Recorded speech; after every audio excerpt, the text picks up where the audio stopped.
Have you watched Louise's video on Will It Layer, creating dimensional, non-bulky accents for our junk journal pages? Hi everyone, Patty here. Let's see what we can create in our journals this month using her technique. A quick flip through of my planner journal for 2025 so far. January, I used Winter Shadow from my Etsy shop for the pages. January, we had nice weather. I could get outside and walk, create in my journal, and enjoy tiny house living. I will end up with 24 different, hopefully, ways to use envelopes in our journal for the year, making tuck spots, pockets, and to-do list tags. February is Gold Fantasy. It's all about using our gold accents with this month's digital from my Etsy shop. I want to print off some pages that I used with a February a little smaller so the flowers will layer. I did this off camera, so I didn't think you needed to watch me fussy cut flowers. The trick to the layers is cutting in between the petals of your flowers, but not cutting the petal completely off. I play with the way the flowers will be arranged over the top of the existing flower on my page, till I get it the way I want the petals to lay. I cut 2 flowers decreasing in size.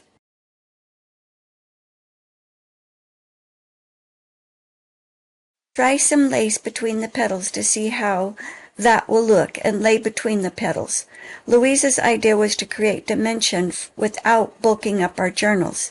The lace may not be such a good plan, but to use my die cutting machine I have to brave the cold and snow and go out to our storage Connex box and cut some pieces. I drag my feet on this, but in the end do go out and cut up some pieces to use. I think I can get this lace to lay flat enough and start gluing the pieces together. My plan is to tuck the lace up and around the stamens of the flower to wrap around the petals. I add glue to the back side and start winding the piece of lace around. I tried to tuck the straight end of the lace up under the first petal and glue a piece down in the front of the petal.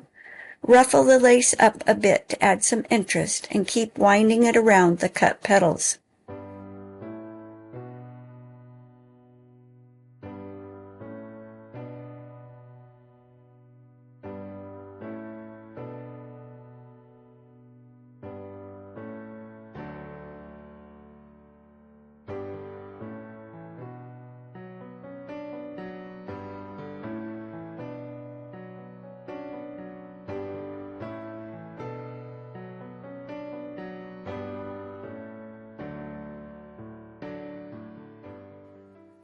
I used 2 pieces of lace that are about 2 inches long to wrap and ruffle around the petals.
Add glue to the back side of this smaller flower with the wrapped lace around the petals to a large flower. I only put glue in the center of the flower as I want the petals to be able to look lifted up and give it some dimension.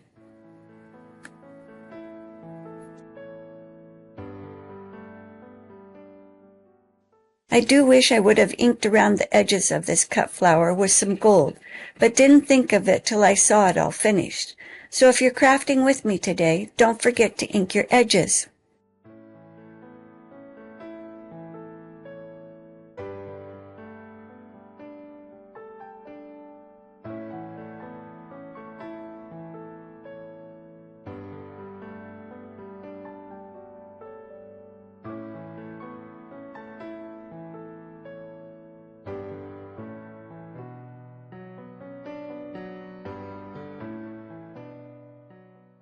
I cut a small piece of the scarf that I had used in making the material bead and frayed the edges for the centerpiece of the flower. I had purchased these buttons in 3 colors on a clearance rack, and they are very flat, made for paper crafting.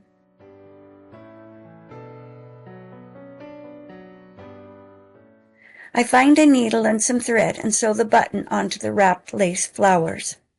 I want the tails of the thread to be on top of the flower, and I will tie it off with a knot on the top of the button. Took me a minute to get that figured out. Leave a tail of approximately 3 inches to be able to make a couple of knots. It was easier to put the needle through the hole in the button from the top versus trying to go up from the bottom and find the hole of the button.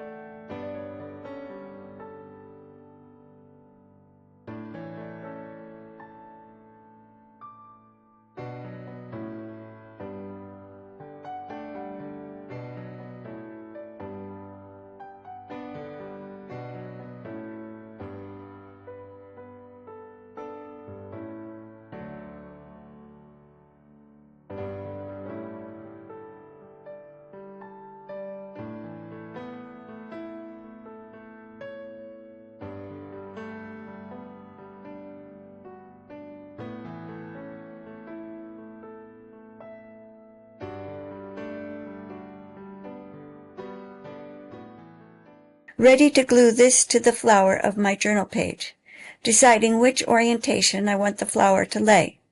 The flowers that I printed smaller are not the exact flower that is on the journal page, but it still adds some nice layers.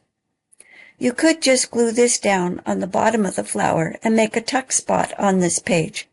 I chose to glue the whole thing down as I already have plenty of tuck spots for my to-do tags.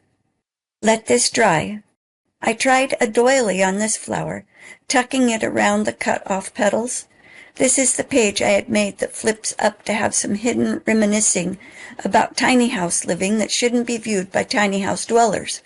In the winter snow and cold, my attitude wasn't the best, so I jotted down some thoughts. I kept layering the doily and fussy cutting flowers out and arranged the pieces onto this flap.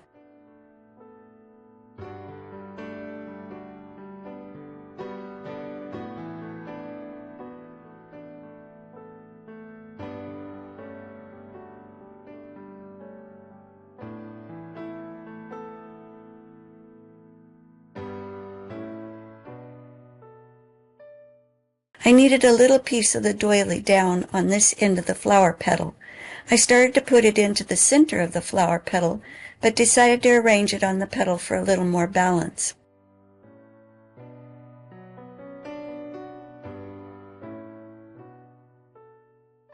Another piece of the scarf for the center of the flower and a button.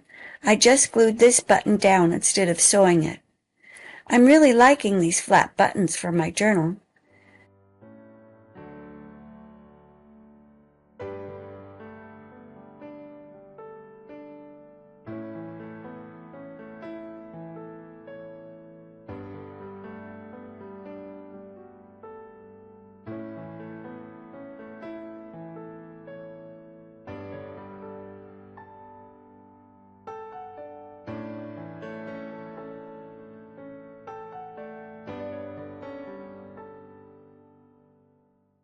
I tried to add a couple more pieces of the doily to the flower, but really didn't think it needed it.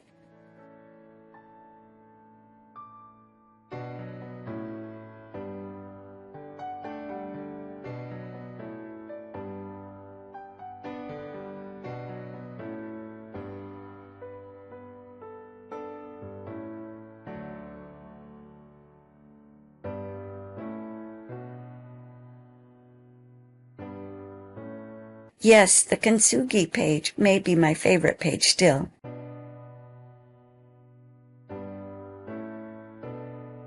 I added a bow from when my mini golden doodle was groomed this month to this envelope pocket.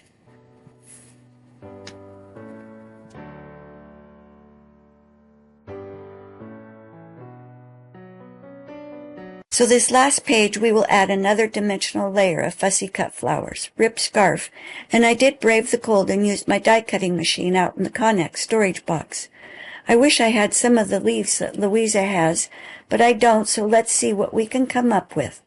I layered a flower onto the journal page and then tried to arrange some of the die cuts onto the petals. This is kind of addictive, trying to arrange these pieces onto the flowers and have some sticking out more and some less, some pieces in front of the petals, others behind.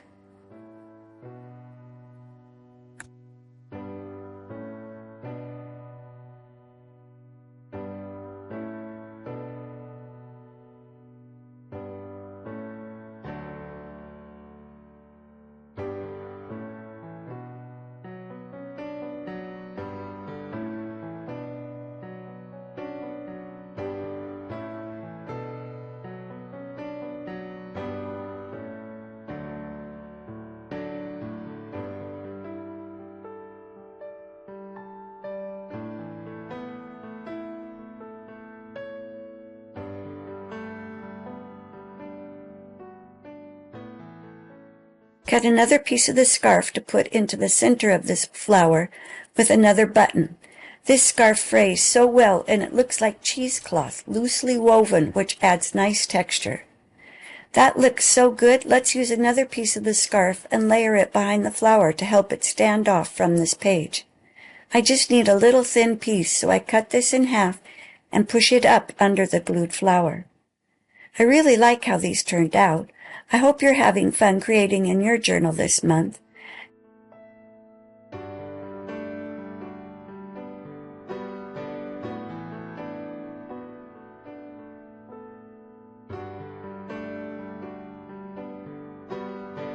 Add your centerpiece of material, another die cut, and a button.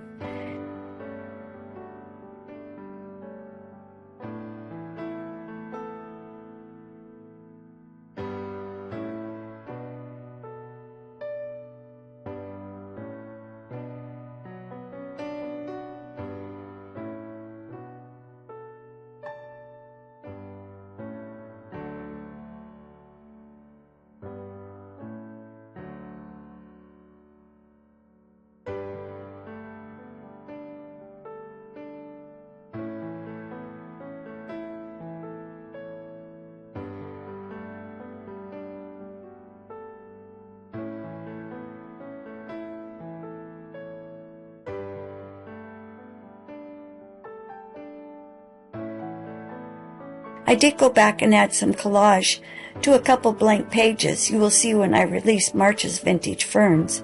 Our embellishments for this month are done. Have a great day. Bye now.